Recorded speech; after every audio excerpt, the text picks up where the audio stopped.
Hi, I'm Jesse May. Welcome to the semifinal of PartyPoker.com Late Night Poker Ace, where we aim to find the best amateur poker player in the UK. Well, it's a bit like walking down death row, isn't it? 7 murderous poker players, each deserving of fame and fortune, but only one seat open at that final table. Gentlemen, your gangplank awaits. In seat 1, 37-year-old Sean Watkins from Chatham in Kent. Sean is a qualified anesthetic technician and certainly gave his opponents the needle in his heat. In seat 2, Paul Davies from Burtonwood near Warrington.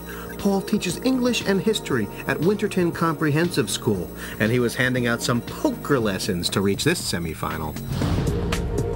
In seat 3 is Darren Carman from Farnborough.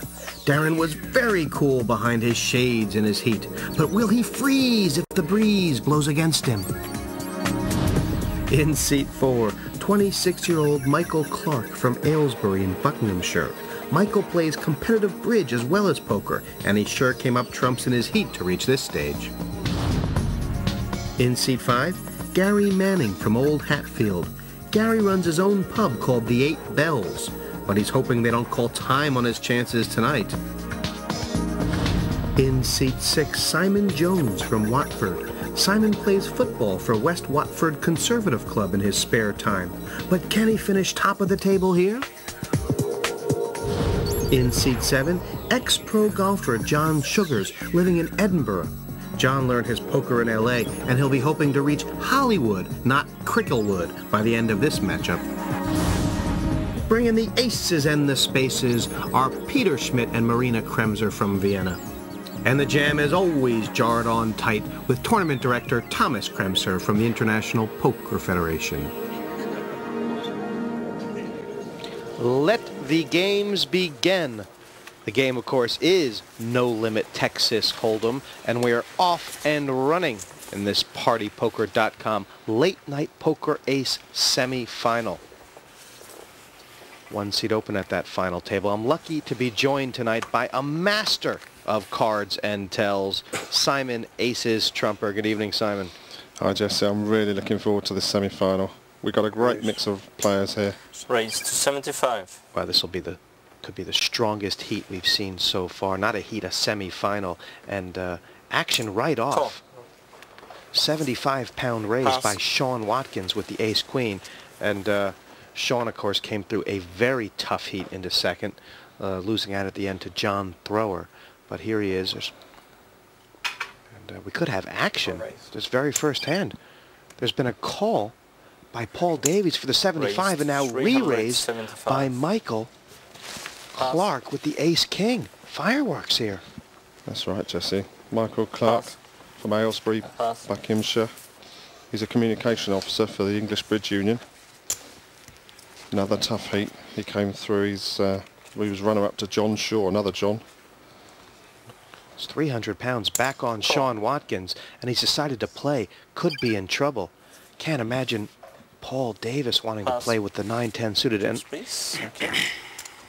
he is falling down out.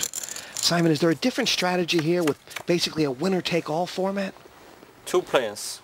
Yeah, they're probably going to play a little bit faster, Jesse. And also you have to remember that all of these runner-ups came through. They're very experienced players compared to the guys that they beat. So we're going to see a lot more tactical play today. 300.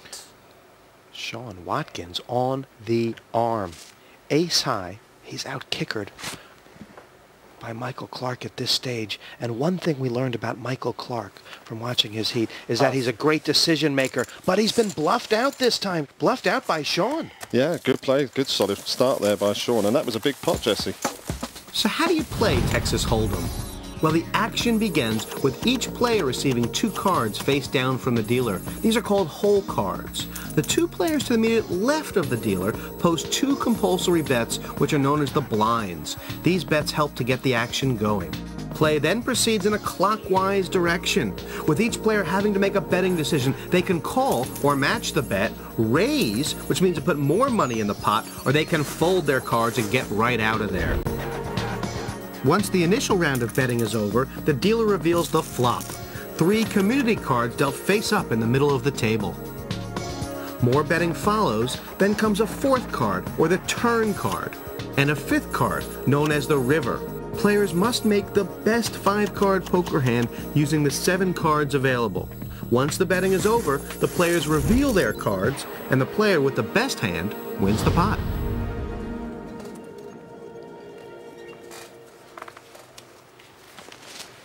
Players beginning this semifinal with 2,000 pounds in chips, putting 14,000 pounds on the table, and Paul Davis playing the second hand in a row, just coming in creeping for the 25 pounds up front. Blinds this first level, 25 and 25, so players will have an opportunity to get their feet wet. Raise 125. Raise to 125. 125 pound raise by Gary Manning. He's found the ace-king this hand. He's put in a red and an orange chip. The reds are worth 100 pounds, and the orange chip's worth 25 pounds. And John Sugars, he's going to play with the ace-10. So these guys rambling and gambling tonight, Simon. Yeah, interesting to see these styles. I mean, in the earlier heats, as you know, the first 2 or 3 levels, these guys felt each other out. But obviously here tonight, they've got a bit more experience. They're used to the cameras, and I think we're going to see a lot faster action. Well, there's 400 pounds in the pot, and a great flop for both Gary and Paul Davis. Top pair for Gary Manning, with Paul Davis with a pair and a flush draw. It's been checked around to Gary Manning, who sticks in 100. That is not going to deter Paul Davis, is it? No, far too weak a bet. 500 in the middle. But it is on John Sugars first, who needs a queen to make a straight. As long as it's not a diamond, Jesse. Paul Davis is thinking about a little check raise here. Against 2 players, I'm not sure I'd check raise. I'll probably just flat call. We saw some incredible decision-making from Paul Davis in his heat. We saw him lay down queens before the flop, and he was right. And, well, he's reaching deep here. Oh, he sure is. And he just calls. Yeah, that's what I would have done. He may have sensed strength out there. If he did, he was right. 3 players. Here's the turn card. Changes nothing. Well, I just hope he doesn't make such a weak bet this time, Jesse. The pot's 700. I would bet at least 4. 150. 150. This is too weak a bet. Gary, our father of 2 from Old Hatfield, excuse me, who runs a pub called the 8 Bells, and he's chased John Sugars. But Paul Davis has plenty of outs. Any jack, any 10, any diamond, and we could see some fireworks.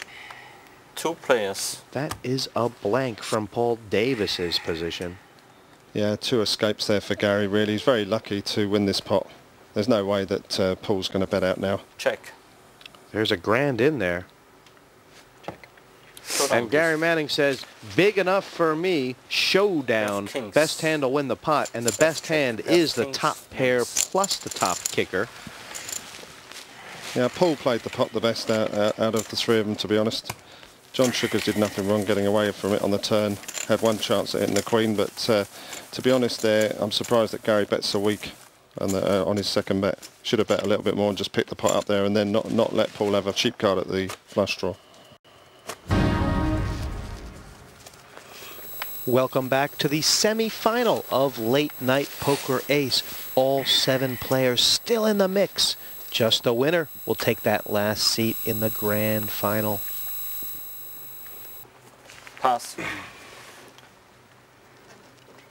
Raise to 100. Of course, they're showing their experience here, these guys. You don't see any just 50 with 50 or 100 with 100.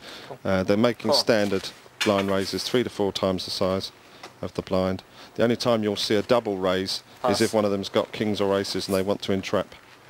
Trying to put the pressure on. That's what Michael Clark is thinking. He raised it to 100, quickly called by Gary Manning with the Kojak. And now Sean Watkins